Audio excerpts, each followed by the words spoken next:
Hello and welcome back into the mist. My name is Locke, my pronouns are they, he, and I will be your wereraven today.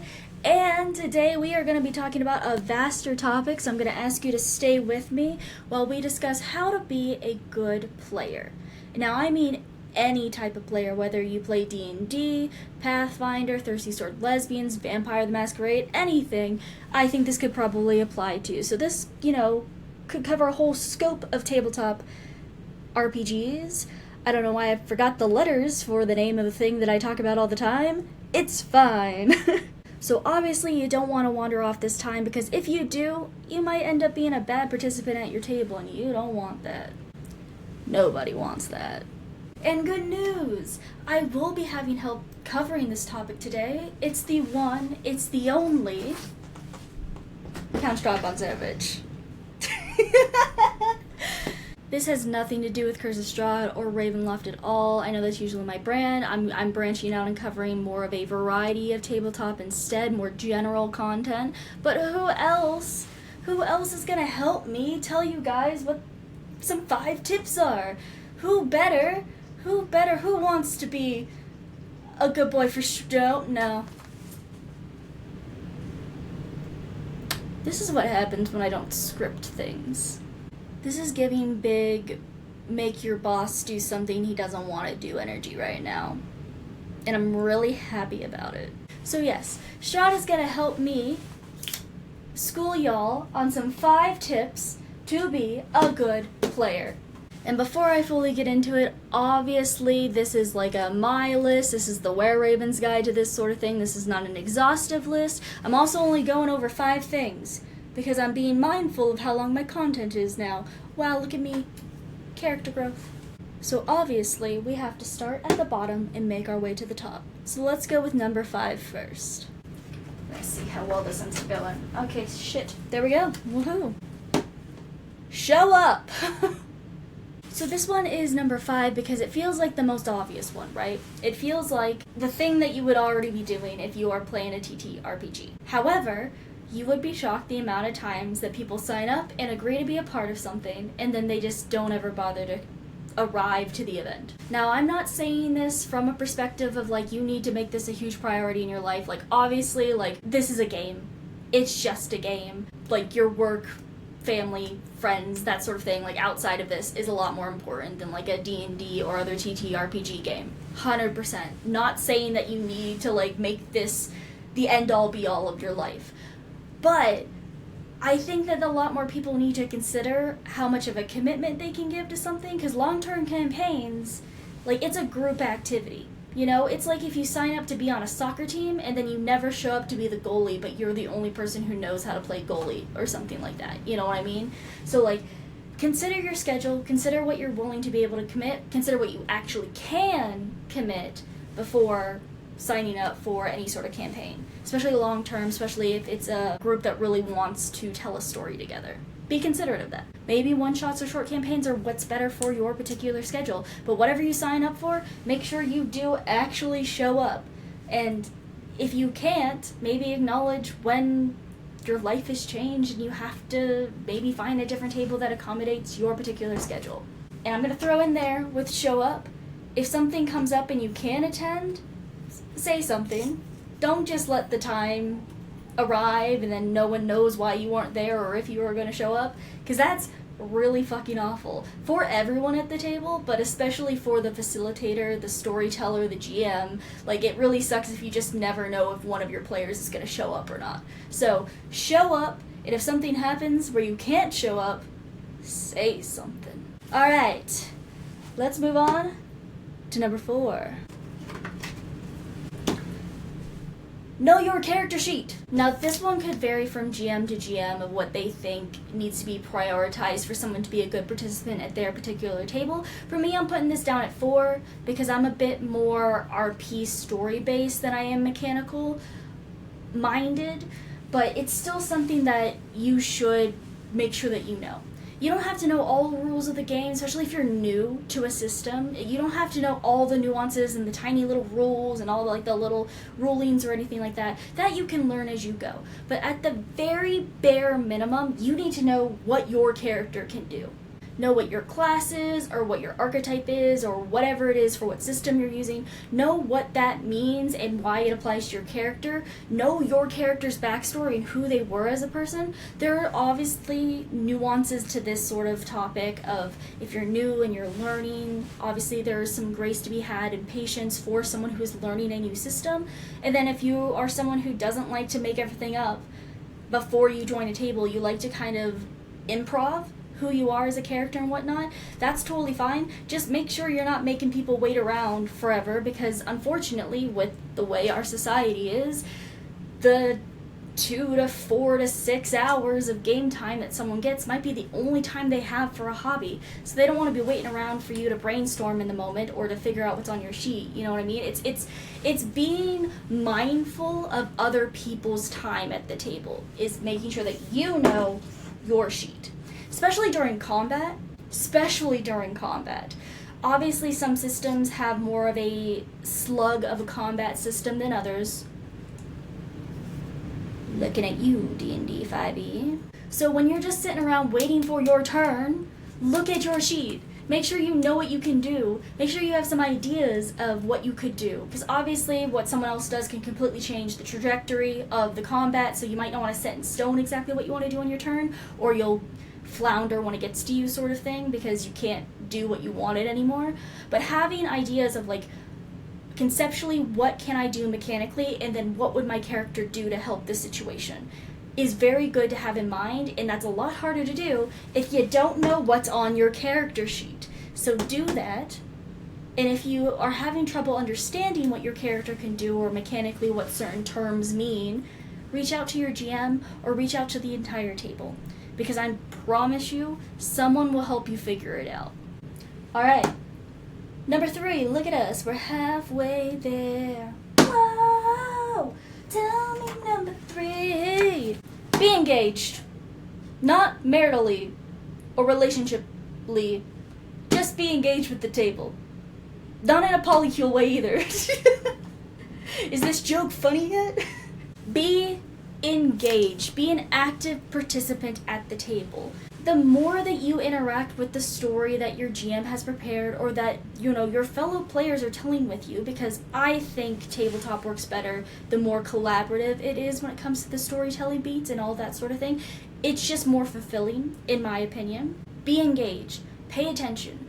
Don't show up and just be on your phone. Don't show up and be playing a video game while you're in the VC with your players. I'm using that as a real life example that happened to me once. Actually pay attention, give people your time, engage with all the other PCs, engage with the NPCs that your GM is putting before you, the quests, the plot hooks that they're putting before you.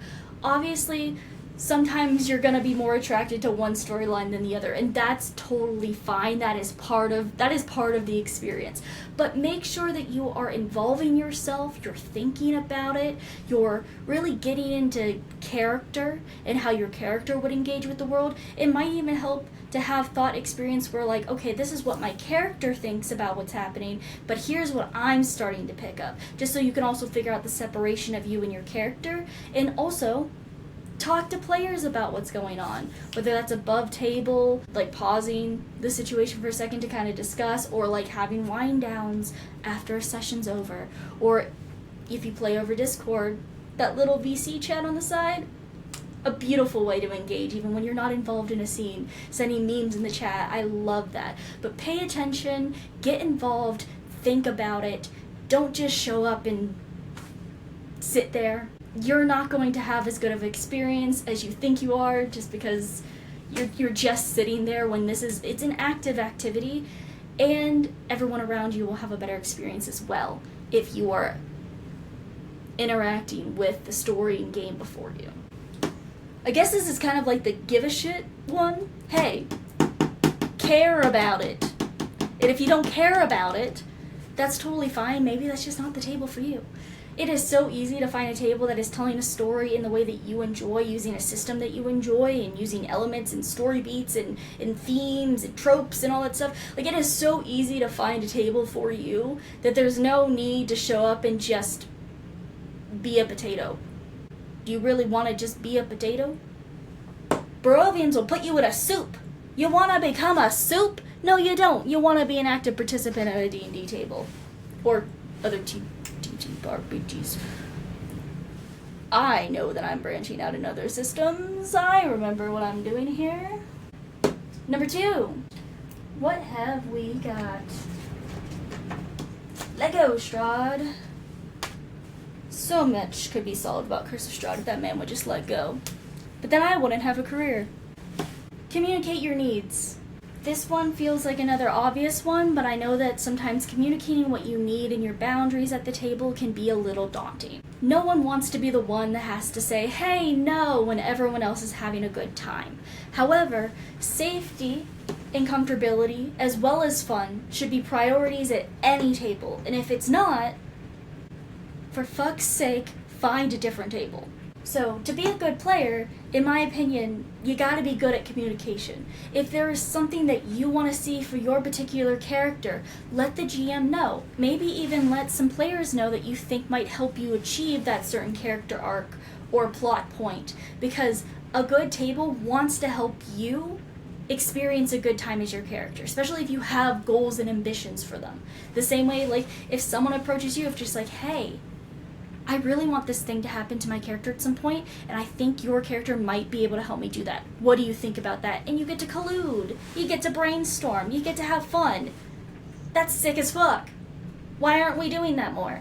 So that's like the fun side, is making sure that you're communicating with your fellow players and your GM of whatever table that you're at, but also making sure you're communicating what you need for your own safety. Not everyone is comfortable with the same themes and elements and triggers being played at a table, so just make sure that you say what you're okay with going in, and if anything becomes uncomfortable or unsafe or triggering towards you as you go, just update the people you play with. It's a pretty simple and easy thing to do. Again, I understand how it can get really daunting sometimes, but it is the best way to make sure that you are still having a good time, because the less you're willing to do that, the more you're going to get hurt, the more resentment will grow, and the least that you will enjoy this thing that is supposed to be a fun hobby. So I think that this is one of the most important things that I could have put on the list, which is why it's number 2.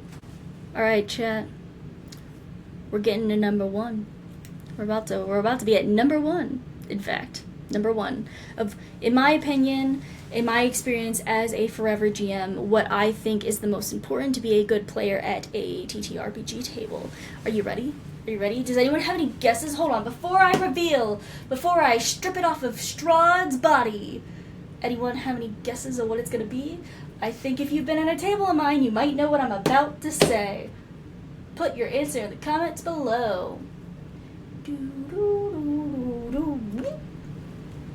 That's probably copyrighted. Can't do that. Alright, big reveal. Drumroll, please. Share the fucking spotlight. You know, if I didn't curse as much as I do, my videos would probably do better. But I don't want to change myself for an algorithm. That's not how you say algorithm. I feel like I said that really weird, and we're just gonna stick with it.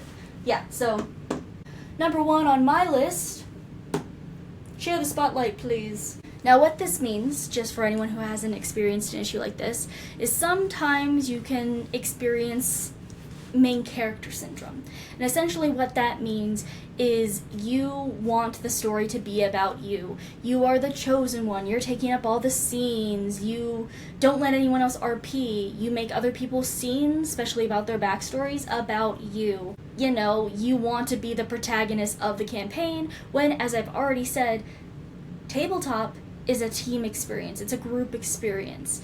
It's not about any one person in particular. Obviously, certain arcs that deal with backstories can focus more on a singular PC, but overall, it's an experience where everyone gets to share the spotlight. Everyone gets their moments in every session, every arc, every moment, over the entire campaign. No one should feel fully left out. So someone who wants to be the main character is going to hog the spotlight and not let anyone else have their conversations, do what they want. The story's they're gonna try to make the story revolve around them. So to be a good player and treat this like the collaborative storytelling experience that tabletop is, you need to know how to share the table every session.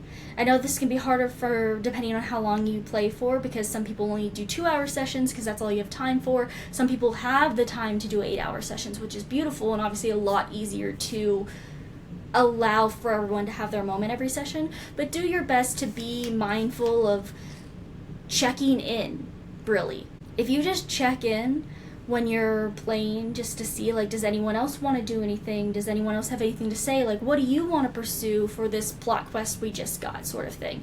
You know, just even having that above table conversation, just like, this is what my character wants to do, but does anyone else want to do anything else? Because I feel like I've been leading this along, like, a lot of the way.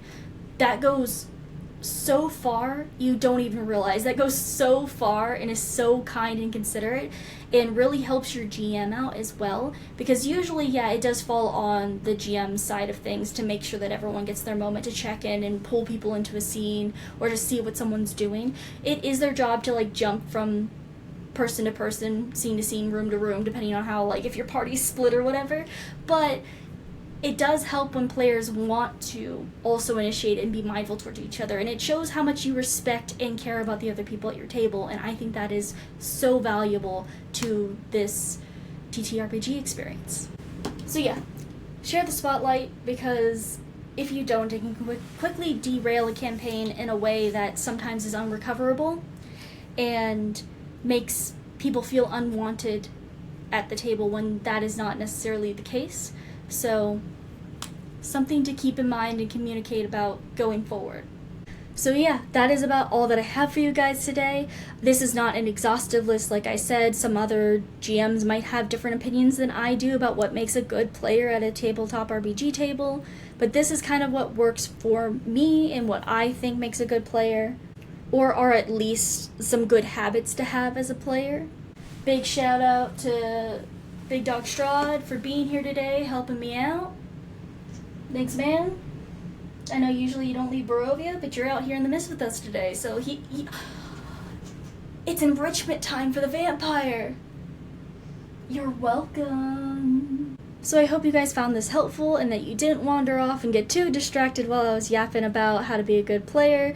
Please don't stay over there. If you do, you're going to end up back in Barovia with Strahd, which I know some of you might want, but my goal isn't to just abandon you in a domain right now, okay? But thank you all for watching. I appreciate the time that you've given me here today.